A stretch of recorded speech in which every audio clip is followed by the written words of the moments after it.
in the building. The street executives. Georgia Muscle Box. DJ. Technique.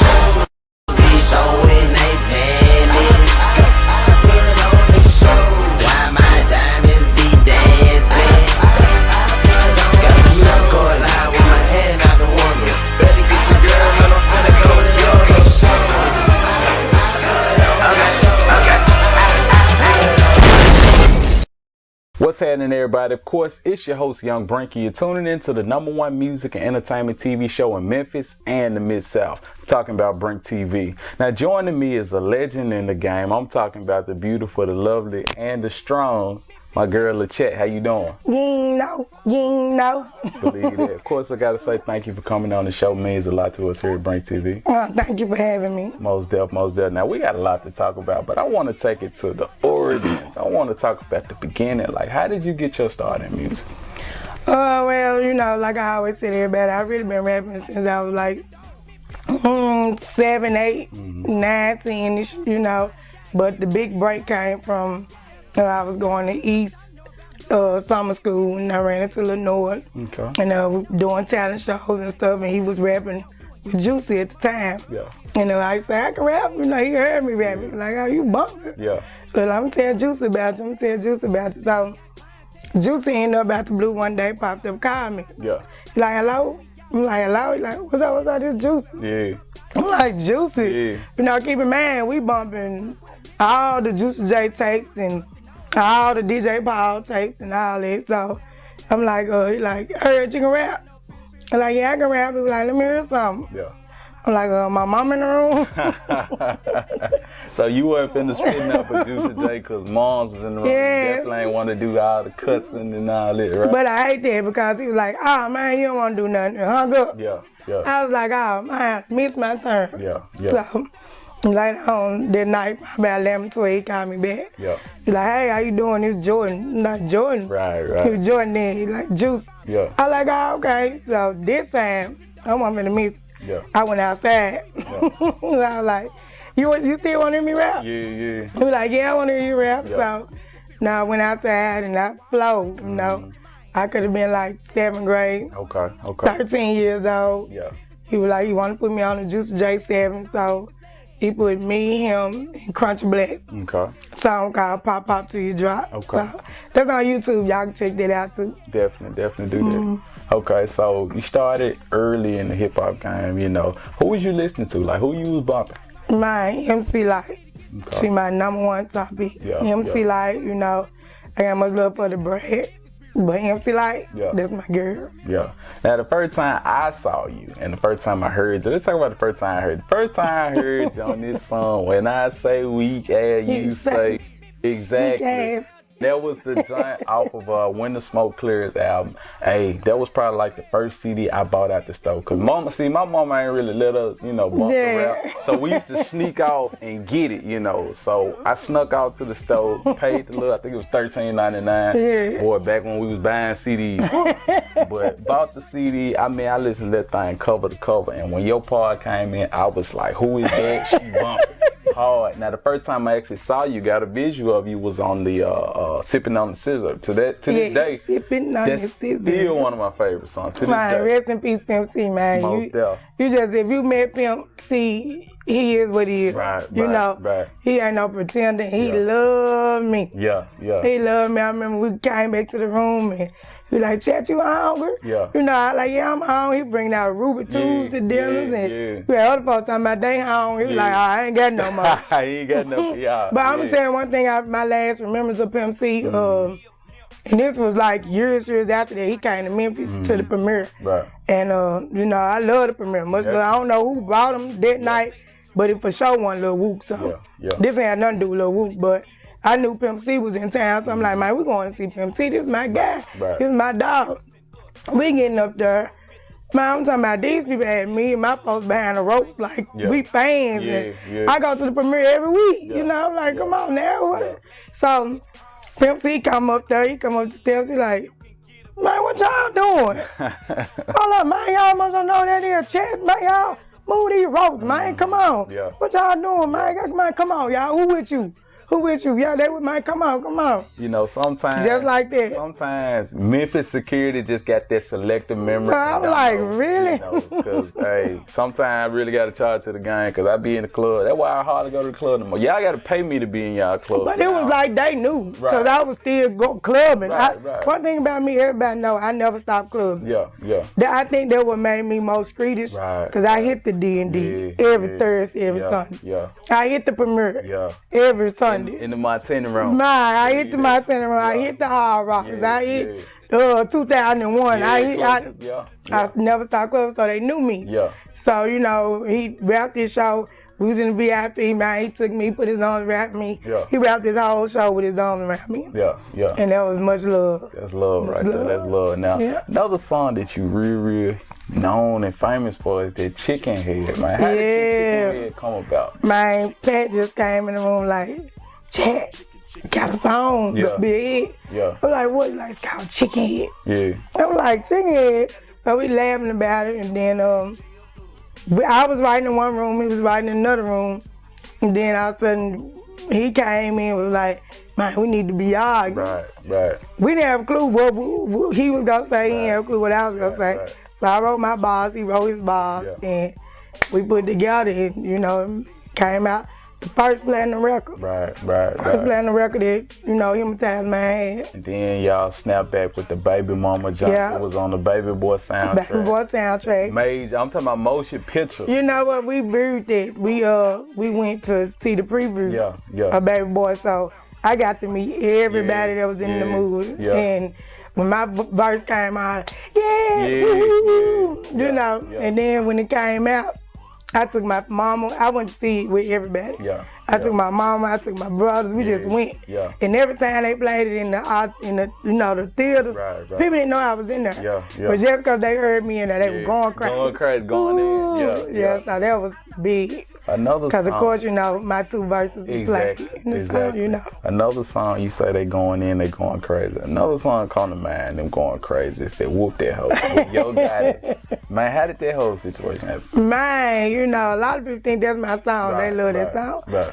You know, me and Gotti, you know, after the look, me and 360, I just started venturing out to a lot of different people, you know. Of course, you know, I had worked with Shine. After that, you know, I helped Shine out a whole lot, you know. Just as well as he helped me out motivationally, you know, to keep my mind straight and keep me going. But other than that, I helped him out a whole lot. You know, I damn near gave him his platform where really should be appreciative of it, you know, but they don't owe me nothing. You know, hey, nothing but thanks, because you tell the people whatever you want, but you and I know what's going on. You know, and there ain't no diss or nothing like that, you know, that's just what it is, because I'm going to be me regardless, and Shine going to be him, and at the end of the day, that situation was over. I started, you know, working with Gotti. Me and Gotti had like a 50-50 joint venture deal.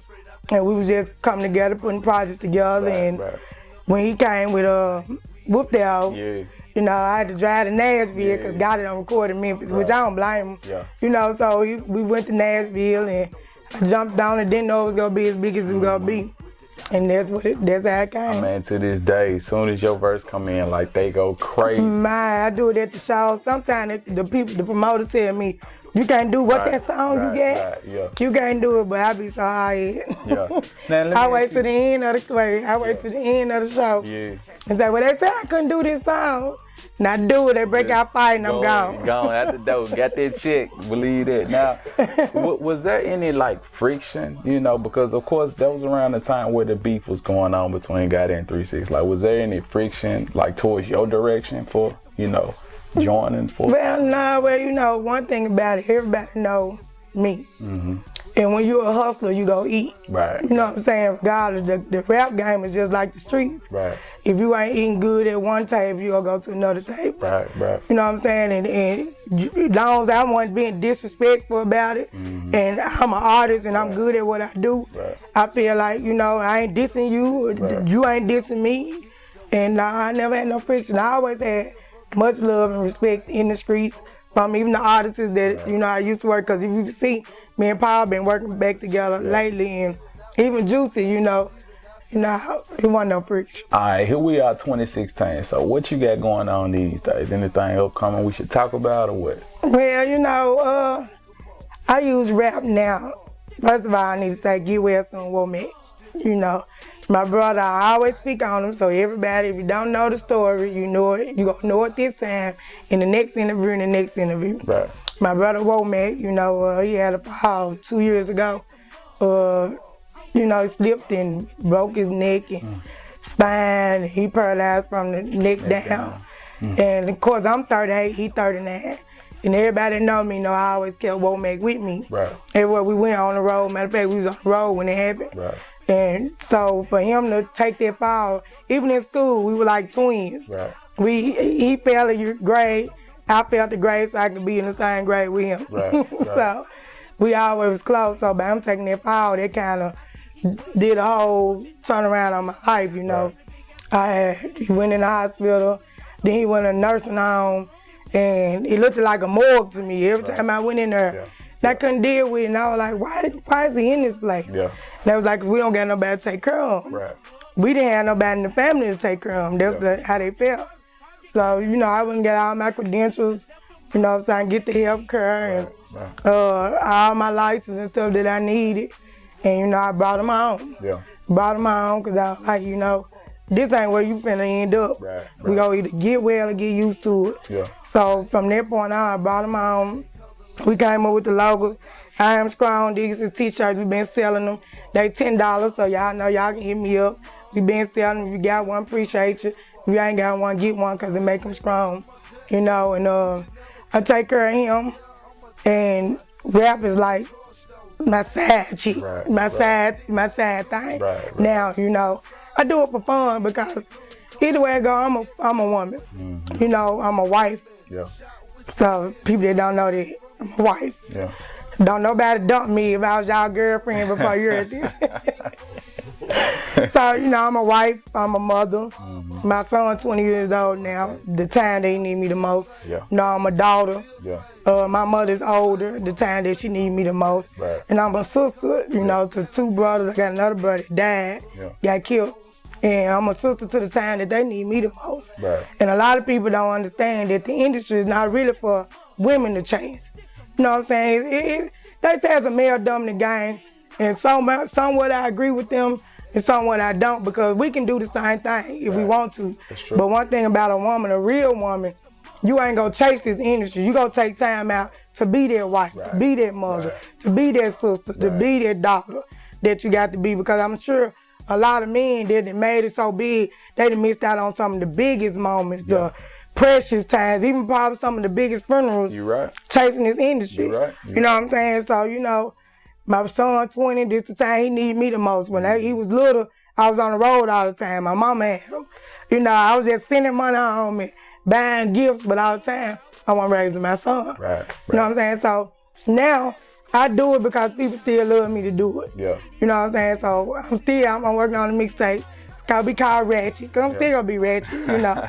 I think I'm just gonna grow old ratchet. That's just how you can't take it away. Hey, it's forever. Me and Frazier boy working on a mixtape. Matter of fact, we just filmed the video to the same ones on his Say No More CD. We working on a mixtape called In the Streets. My brother, he's still recording while he's down. We working on his CD. It's called Dog Highways. Okay. I got a nephew, Sizzle. He called The Parker. Okay. He coming out. Got Certain Man. That's my hype man. Most he like, definitely. Shout out the hype man of the year. He won it every time. He gonna win. If he don't win, he's still the hype man of the year. You got that right. You know. So who else we got? We got I work with Art Wells. I work with Track. LaChat on a lot of stuff, Track Man. Definitely shout out to you know, I work with a lot of people. I hate to get into the name calling because I always forget somebody and they be mad at me.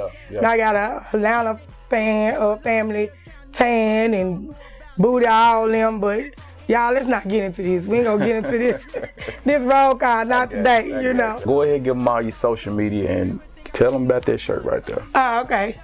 My brother Womack, this also another shirt I did and came up with called Memphis Lives Matter, because you know so much killing going on. We ain't got no togetherness, you know, y'all. We need to get it together because Memphis lives do matter.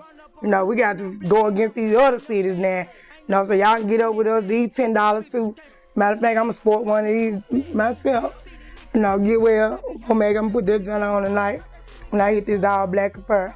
Okay. But y'all get me up on my Facebook, Chastity Daniels. You know, I'm one of the ones they got with the real name, you know, so Chastity Daniels. They got me too. Brinkley Wilson, by the way. Nice to meet you. Yeah, that's me. Yeah. Then I also got my fan page. It's LaChat. It's LaChat. And I run all my social things. You know, I got time now. So, you know, I got my Twitter. It's @TheRealLaChat. That's DAREALLACHAT. I got my IG. It's LaChat. LACHAT_IG. I got my YouTube. @TheRealLaChat. Y'all can subscribe to that. But either way, you know, y'all hit me up. Got too many friends, you leave me a special message, I'm gonna delete somebody and add you. Just for you. Just for you. Of course, I gotta say one more time, thank you for coming on the show. It means a lot to us here at Brink TV. I'm glad you came on here and told your story. Cause hey, we've been trying to cook this interview up about 4-5 years now, but we finally got it done. We did do a little smaller interview at the SCAs a few years back, but hey, this is the official joint. This the joint that gonna be everywhere. So thanks again for coming on the show. We ain't talking about choices. Okay, man, you right. Cause hey, Choices was a huge movie, and I was crazy about it. That was your acting debut, right? Yeah, and the only reason why I brought that up because now I got time. Yeah. I'm working on my Gangsta Girl movie. Okay. You know, it's already written. Yeah. You know, so I just need to put everything in place and all that. And I'm gonna be picking up from Choices. Yeah.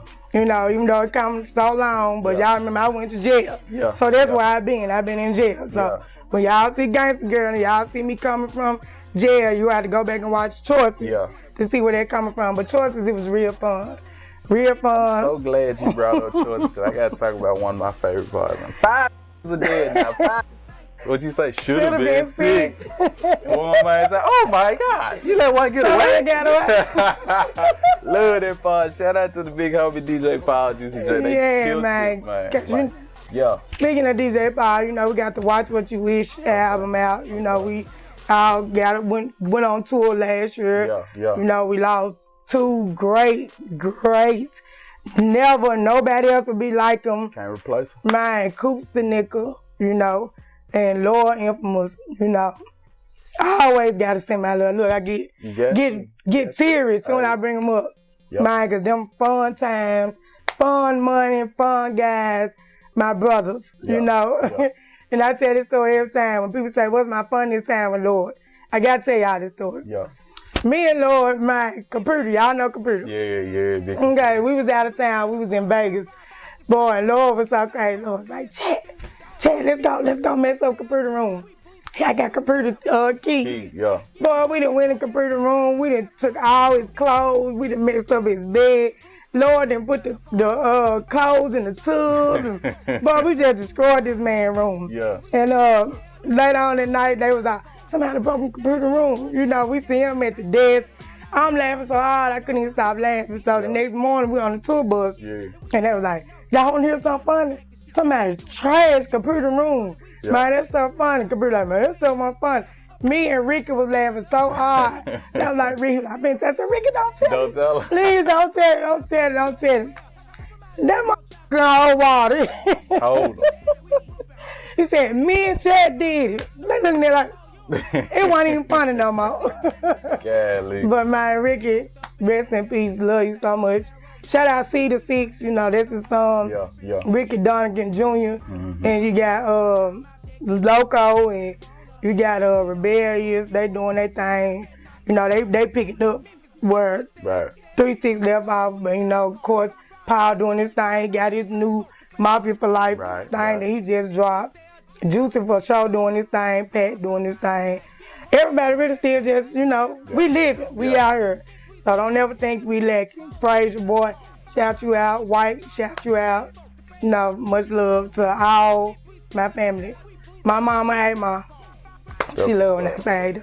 Hey, ma. Most definitely. Like I say, hey, it's been a blast on the BrinkTV Show. With that being said, now back to more BrinkTV.